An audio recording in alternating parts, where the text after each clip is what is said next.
नमस्कार मित्रों, आपके अपने YouTube चैनल धर्म सेतु में आपका बहुत बहुत स्वागत। सब कुछ ईश्वर के भरोसे छोड़कर बैठना भी मूर्खता है। ईश्वर स्वयं कुछ नहीं करता, सब कुछ मनुष्य को ही करना होता है। क्या आप जानते हैं भगवान श्री कृष्ण ने ऐसा क्यों कहा और कब कहा? आज के इस वीडियो में हम ये जानेंगे। महाभारत युद्ध के बाद श्री कृष्ण और भीष्म पितामह के बीच का अंतिम संवाद। महाभारत का युद्ध 18 दिनों तक चला। युद्ध खत्म होने के बाद कुरुक्षेत्र के मैदान में चारों तरफ खून से लथपथ सैनिकों की लाशें, टूटे हुए रथ, भाले, तलवार आदि सब पड़े थे और जमीन पर सैकड़ों गिद्ध, सियार और कुत्ते भोजन की तलाश में घूम रहे थे। और उन्हीं के बीच बाणों की सैया पर भीष्म पितामह लेटे हुए थे। भीष्म पितामह को ये बाण युद्ध करते समय अर्जुन ने मारे थे। भीष्म पितामह को इच्छा मृत्यु का वरदान प्राप्त था। अनगिनत बाण लगने के बाद भी उन्होंने अपने प्राण नहीं त्यागे, क्योंकि उन्होंने शपथ ली थी कि जब तक वे हस्तिनापुर को सुरक्षित नहीं देख लेते अपने प्राण नहीं त्यागेंगे। महाभारत के युद्ध में पांडवों की विजय हुई और युधिष्ठिर को हस्तिनापुर का राजा घोषित किया गया। तब भीष्म पितामह ने अपने प्राण त्यागने का निर्णय किया। युद्ध खत्म होने के बाद सूर्य पश्चिम की ओर ढलने ही वाला था। उसी समय सभी पांडव और श्री कृष्ण भीष्म पितामह से आखिरी बार मिलने के लिए आते हैं। उस समय कृष्ण और भीष्म पितामह के बीच जो संवाद हुआ वो इस प्रकार है। श्री कृष्ण: प्रणाम पितामह। पितामह: आओ देवकी नंदन, आपका स्वागत है। मैं आपके बारे में ही सोच रहा था।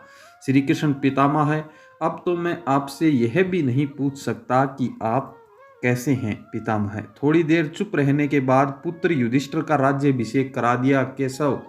अब उसके परिवार में कोई बड़ा बुजुर्ग नहीं बचा है, इसलिए आपको ही उसका ध्यान रखना होगा। श्री कृष्ण: भगवान चुप रहे। पितामह: क्या आपसे कुछ प्रश्न पूछ सकता हूँ केशव? बड़े सही समय आए हो। ये शरीर छोड़ने से पहले मेरे कुछ भ्रम दूर करो।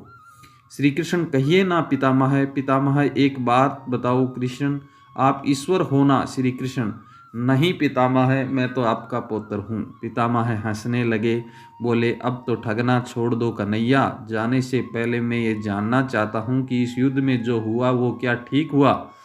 किसकी ओर से पितामह? कौरवों की तरफ से या पांडवों की तरफ से? पितामह: कौरवों की तरफ से चर्चा करने का अब कोई मतलब नहीं रहा केशव, लेकिन जो पांडवों की तरफ से हुआ क्या वो सही था?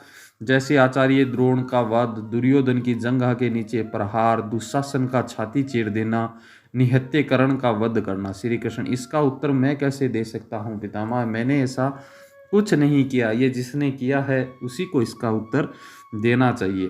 पितामह: विश्व भले ही समझे कि महाभारत अर्जुन और भीम ने जीता है, लेकिन मैं जानता हूँ ये जीत आपकी है। उत्तर आपसे ही पूछूंगा। अगर मुझसे ही जानना चाहते हो तो सुनिए पितामह, कुछ बुरा नहीं हुआ, वही हुआ जो होना था। यह आप क्या कह रहे हो मर्यादा पुरुषोत्तम? राम का अवतार कृष्ण ऐसा कह रहा है। युद्ध में छल करना तो हमारे संस्कारों में कभी नहीं था। श्री कृष्ण: शिक्षा इतिहास से ली जाती है, लेकिन निर्णय वर्तमान के आधार पर किया जाता है। राम त्रेता युग के नायक थे, उसमें रावण जैसा खलनायक भी शिव भक्त था, धर्म का महाज्ञानी था, इसलिए श्री राम ने उनके साथ कहीं छल नहीं किया। लेकिन मुझे द्वापर मिला। इस युग में कंस, दुरासन, शकुनी, दुर्योधन, दुशासन जैसे कपटी लोग आए, इसलिए उनकी समाप्ति के लिए हर छल उचित है। पाप का अंत आवश्यक है, चाहे वो जिस विधि से हो। पितामह: तो आगे चलकर आपके इन निर्णयों से गलत परंपरा नहीं प्रारंभ होगी? श्री कृष्ण: भविष्य तो इससे भी नकारात्मक आ रहा है। कलयुग में तो इतने कम से भी काम नहीं चलेगा। पितामह: तो क्या धर्म का विनाश हो सकता है कृष्ण?